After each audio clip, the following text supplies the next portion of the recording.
Sarva Vedanta Siddhanta Gocharam Tamagocharam Govindam Paramanandam Satgurum Pranatosmyaham. Brahman is happiness not bound by time or degree. And again, this is an important point. We need to accept that it is simply the contentment of knowing your nature, that you are after all not this limited being with a limited time span on earth, with limited capacities, with limited worth. You are the whole. And from that alone, you gain a reassurance and a certain amount of a mature kind of contentment. Now, suppose that you do know this nature and there is still no contentment. This is very possible. In fact, we have levels of a wise person. We have Brahma Vid, we have Brahmanishta. We have, Brahmanishta is someone who knows this knowledge, and but they're still not entirely satisfied. They don't have that tripti, that satisfaction. And the reason is because there are many more impressions that mind, which has understood the knowledge, it still carries certain ideas from childhood and so on, but it has clarified enough ideas and removed enough distortions to be able to accept and churn and wield and assimilate the knowledge that has been given it. So there will never be a time when your mind becomes perfectly qualified.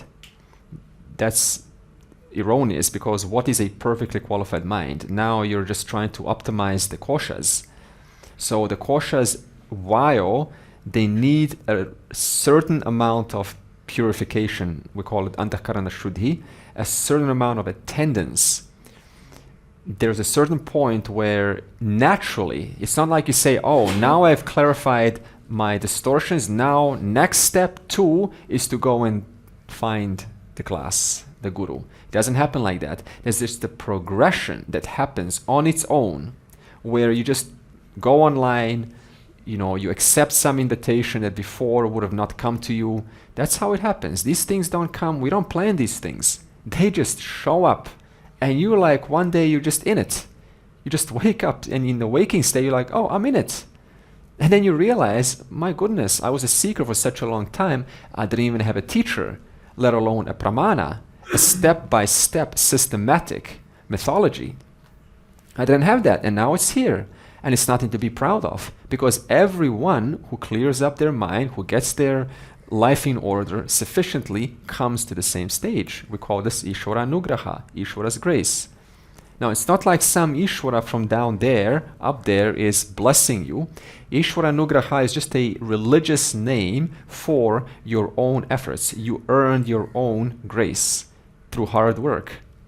Now, in reference to the religious language, you say, I was blessed by the Lord. In some sense, you were, because the Lord is karma paladata. He provides us all things in life. He gives us what we ask for. So if I start to ask for the right things, truth, clarity, a certain amount of composure, samatvam yoga uchyate, I want straightforwardness, I want to get rid of this inner critic that wants to diminish me, wants to diminish others. If you start asking for that and working your way towards that, that's what Ishvara, in a form of neurons, provides you.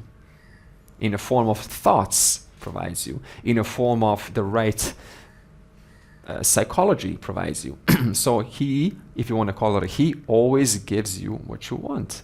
Simply ask, not once. They say ask and you shall receive, but be so annoying. A little child, they keep on pulling mother's dress, ice cream, ice cream, ice cream, ice cream, ice cream. And a mom, she loses patience and she says, okay, I submit and I give ice cream to you. So now when the seeker or an aspirant or a truth lover keeps on asking clarity, clarity, clarity, clarity, I want this, I want this. The Lord, this is poetical language now, is like, okay, I'm trying to run the universe. This person is pestering me. I better give this to them. Otherwise, I can't do the rest of my important duties. And so he throws a guru at you. And then at this language, you say, oh, I found a guru. But you've just been asking on and on and on. And then we say that it's Ishvara Nugraha. I was blessed by his blessings alone. Okay? So thus, this happiness is who you are. Just like a sugar cane. That is your nature. Sweetness is of a sugar cane. Yours is fullness, which manifests as happiness at the level of the mind. Mistake not happiness as you. You are much more than happiness. So what's the relationship that I have with happiness? I don't deny it. I just recognize it's like my nature. It's a glimpse of my nature. So now, having been given this teaching that the Anandamaya, that which provides happiness, it's actually wonderful, because now you have the right perspective what happiness means. It's not just something to lose myself into and cope with the world. Rather, it is an expression of you. It manifests and it allows your nature to be perceived in front of you as form of happiness. So that's what happiness is. And then it says number 5, always available, non-separate from oneself. Pratyag abhinam nirantaram jayati. So pratyag abhinam, that means non-separate from oneself. That means Brahman is not separate from you. Right now, you don't have some thing to chase out there in some time or place. He, or awareness, is right here, right now. And it's nirantaram, it is without interruption. So again, we kept saying this, it is the aluptadrik, uninterrupted witness. Witness that's always there. And it's not a distant goal. Brahman is not a distant goal. This is so important to understand. This is the problem with every single pursuit, is that I think it is a reality to be gained in the future. So then on the basis of that, I use that as an excuse based on one's, of course, inadequacies, and I say, well, I like to put things off, and Brahma's in the future, so it's okay. I can put things off. I don't have to pursue him. So it is not a distant goal. This is huge. It cannot be a distant goal. If it's the truth of all things, then what to say of it being a distant goal for you? One time my student said in class, and this was very good, if everything is Brahman right now, who am I to say I am not? I thought, wow, it's arrogant to exclude oneself from that very reality that is all things. How dare I say that I am not that? And I thought, wow. Sometimes a student makes this, really wise statement that makes an impression on the teacher, and this was one of those. So who am I? How dare I claim, as if I'm some special thing in this universe, to say that I'm outside this order? On the basis of that alone, you can go by. Who am I to say I'm outside of this vast reality? So the wise guru comes up and says, hey, you forgot to count yourself from the whole. You are part of that 10 or 100 or 1,000,000 or 2 billion or infinite. You are part of that. In fact, you're not part of that, you are it. Don't exclude yourself. Thus, it is not a distant goal because it is your own immediate self. Right now. It's here. It's the very presence in whom this is occurring, because of which this is occurring. It's the presence that enables experiences to take place. It's like the light. In the presence of the light, only then can you say in a dark room, object, and then you name that object. Why? Because the light is turned on. If I turn off the lights, can I name objects? No. So only because I am that consciousness, that light of consciousness, because I am that light of consciousness, shining on all things, including this thing, do not exclude yourself as the body mind, including this thing, because I am that light of consciousness, I can thus, this body can name things, can name names and forms, because it is pervaded by this consciousness. And it's also, we need to understand, see, this teaching, does it create something new or does it reveal something that's already there? It reveals something that's already there. And this is, again, I'll keep on reiterating this point. It's a huge thing to understand this. It does not create something new. Therefore, there will never be a time in the future or after this course when suddenly you will gain it. I know this is going to happen to some minds, maybe not here, hopefully. But the mind will think, I'm going to now gain it. You know, in the class, I need more explanation. I'm going to gain it sooner or later. It's going to, might happen. In that moment, when the mind thinks that, I'm going to gain it, what might you do in that moment? How might you cancel? How might you help yourself out of that notion? I'm going to gain it. I am already that now. Super. Isn't it erroneous that in the beginning you try to get into the self until you realize there's no way to get out of the self? You're totally stuck in yourself. Yeah, there's no way to come out of the self. Okay, there's no way to shut down awareness. Cannot be done. If there is awareness, you are there. The mind says, I got it, then I'm identified with the mind, but the mind is an object in me. Super, super. Even to say I got it, immediately what kicks in? The framework of the koshas. What made that statement? One of those 5 koshas, most likely Vijnana Maya. And anything that is suddenly in a revelation, like, now I got it, is a change. Anything that changes, that's perceived too, I got it, and it's certainly dependent upon time, it's also not the self. That means the self was there all along. Because if the self wasn't there all along, there will be a contradiction. That means you were not there, but you were clearly there. Awareness was there, looking at no idea, and as suddenly a doubt pops up, that means there must have been something prior to the thought to identify the beginning of a thought.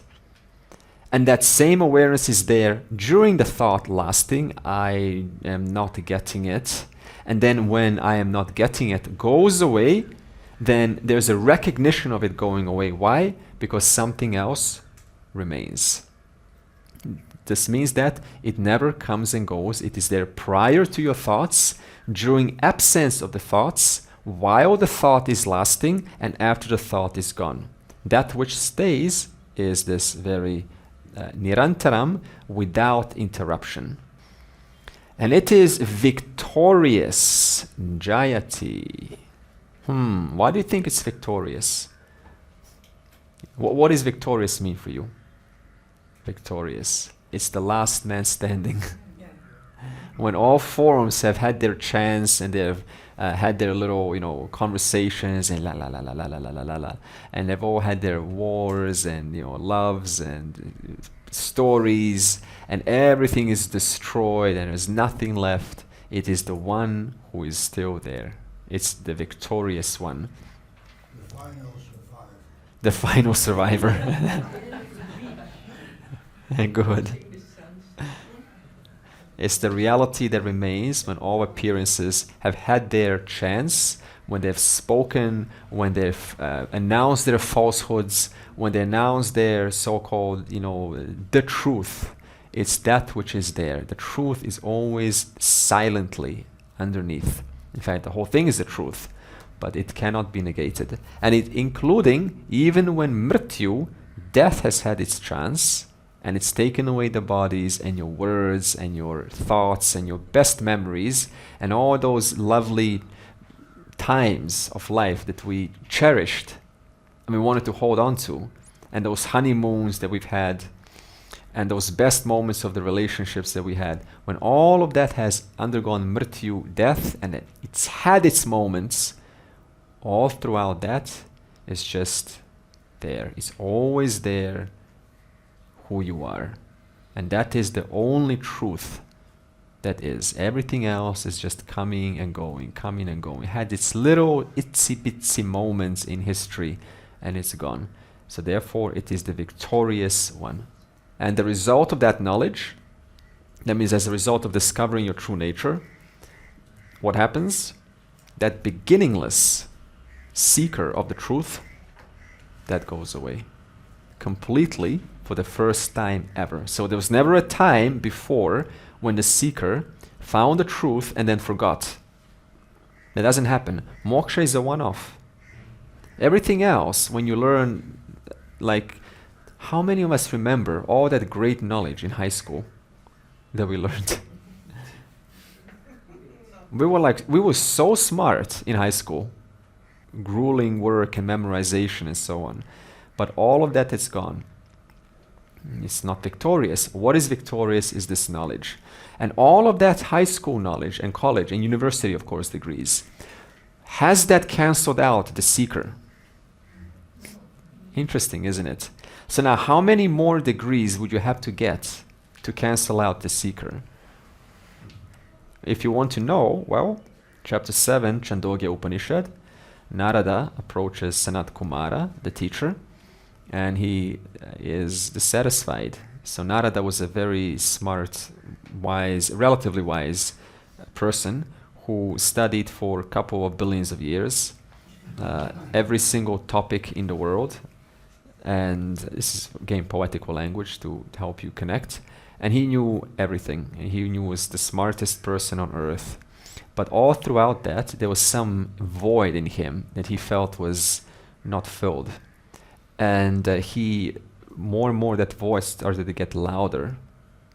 And so he had to approach a teacher and say, teacher, I know I was like 80 or whatever schools of knowledge, like 80 major categories of science, geography, history, phonetics, grammar, right, and astrology and so on.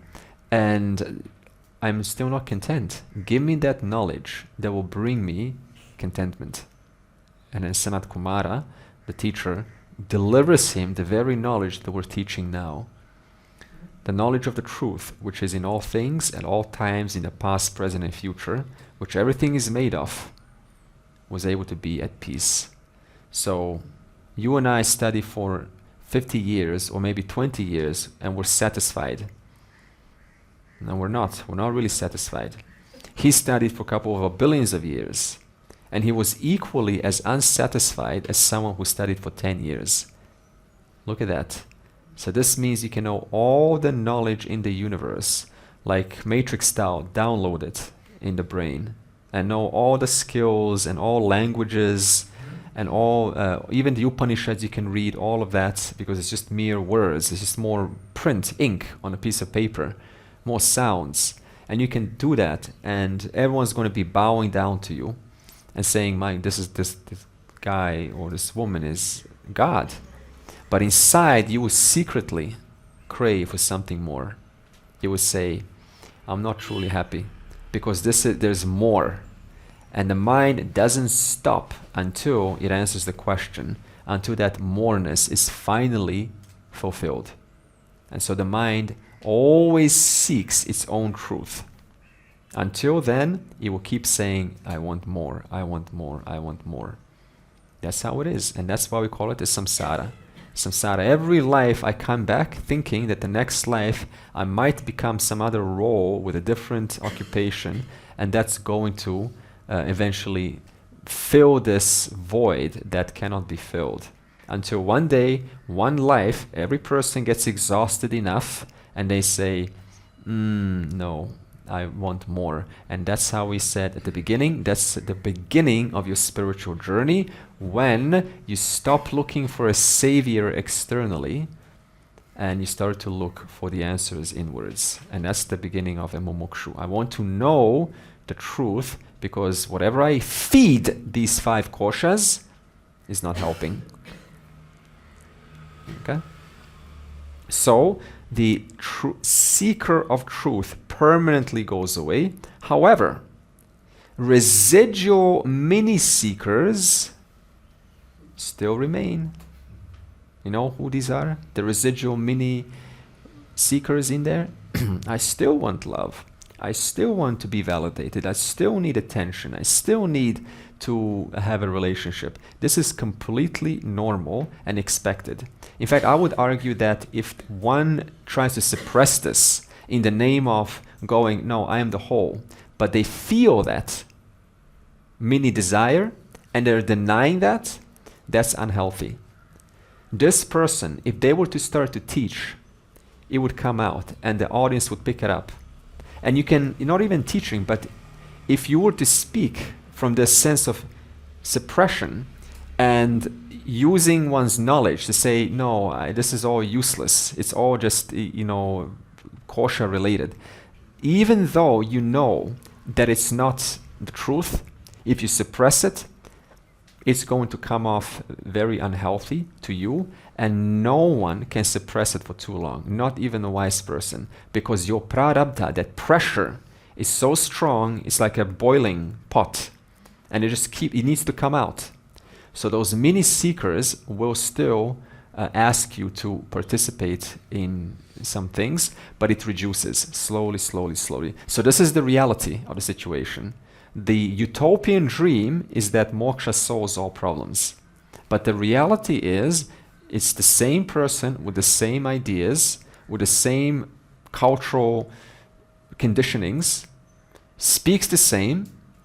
You don't suddenly start to, speak like a divine being and everything's pure and there's no mistakes in language anymore. And everyone's just going, wow, when you speak, so much wisdom is coming out. I cannot take my ears off you. Please continue, my dear. You are the God sent from the Lord. What is this? Oh, come over here, friends. There's a little invisible halo around you and the aura speaks so loudly. It touches my heart and all my being is shining in total glory. Oh God, what is this? I want this from you, please give it to me.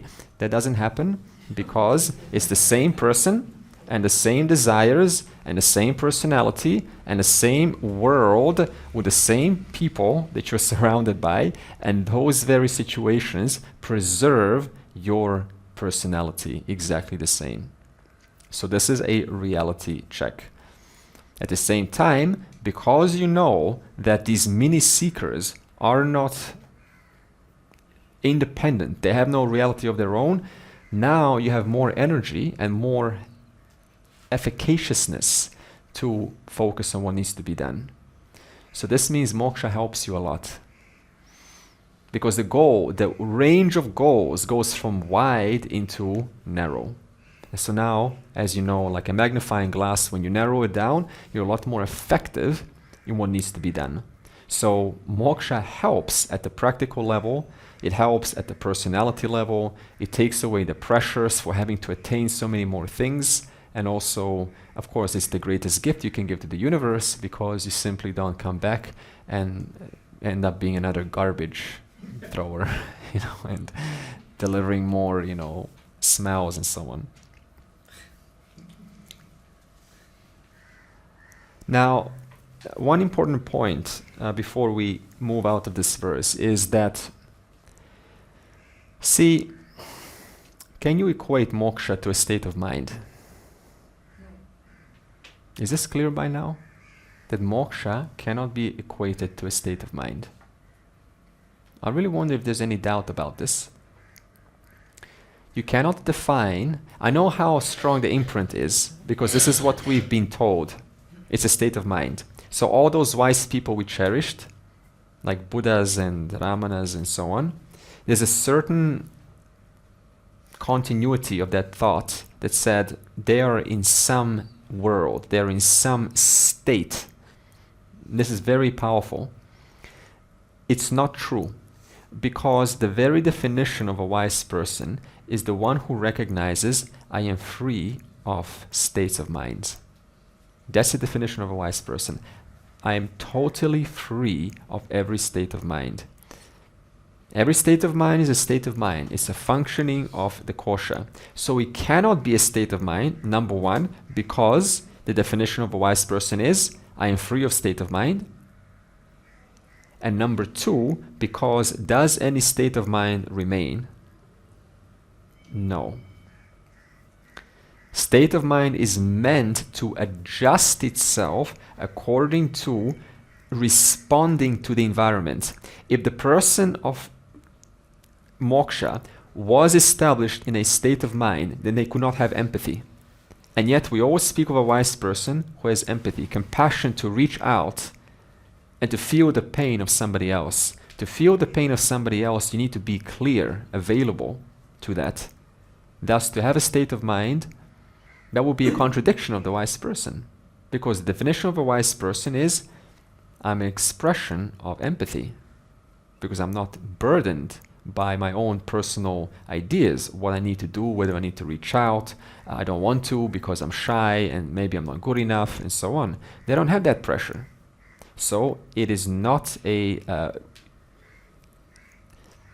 error is not to be made by choosing to judge a wise person by, number one, their state of mind, or the state of their body.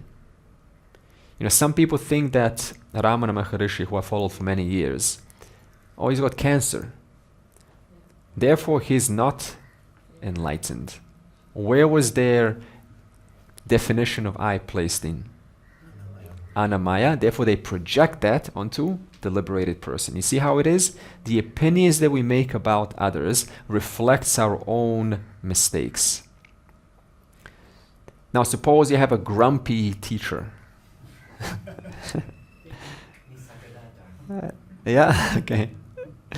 Grumpy teacher, or just not, you know, maybe just too strict or whatever, that nature of sorts. And you go, oh, there's no way, you know, because if they really knew who they were, they would have happiness all around. They are Nitya Ananda. But we said Nitya Ananda, that Ananda is not experiential bliss. It's just knowledge, like a sugar cane. I am sweetness. I may not experience myself as sweetness. Right now I've got bitterness. And I've got pungent. And I've got sourness. That's okay, because that's part of living on earth. The environment is throwing me other, you know, chemicals, and it's making, you know, seemingly not sweet. But I know that I'm sweet all the time. So it is not right to judge someone by their state of mind, or if they're unhappy because they're going through a time like anyone else. The human being, a wise person, still carries a suit designed to respond to situations.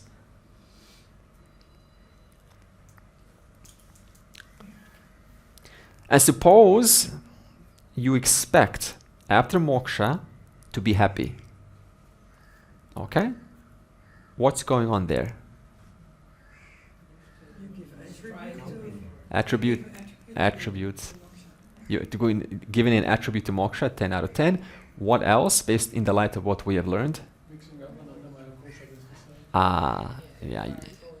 Yeah. That means the one who, just like the one who called the man with cancer as non-enlightened, that same way, if I expect moksha to be a mode of happiness, where is my eye placed? In Anandamaya Kosha. So we can always see how we make this error. Therefore, it is not to be mixed with the Anandamaya Kosha, because it is, as we said, an expression, but it's not you.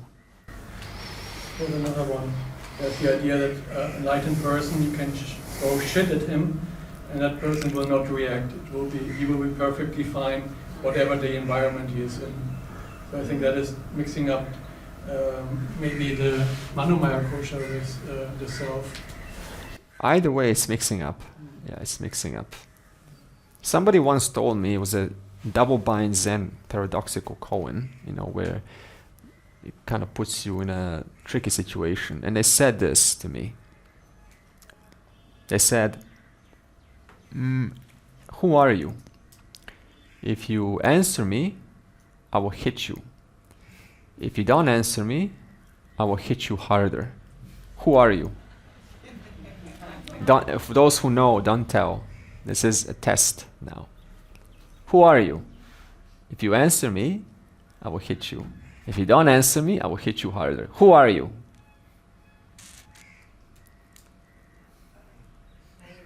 I am. Close. Go on. You have to really go. Keep on. Don't be afraid. It's just. I had to really think a little bit about this.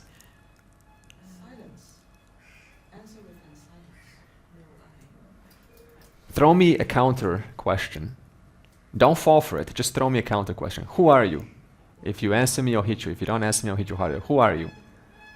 Who are you to say that to me?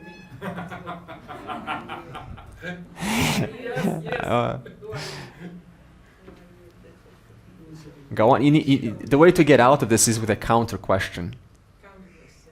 Who is hitting me? Huh? What's not me? Who am I? Who is asking me? What? Who is asking me this question? No, that would be. It's there, but. Who am I not? So who is going to hit me? Okay. Here's a hint. Use the 5 koshas to help you. Who are you? Who is asking me? I will hit you. If you don't tell me, I will hit you harder. Who are you? I am not me. I can't be hit. Good. Okay. In other words, That cannot be hit. in other words, what would you like to hit? Tell me. The Annamaya kosha, Pranamaya kosha, Manomaya kosha, Vijnanamaya kosha, Anandamaya kosha. Go on. Which one? Make your choice.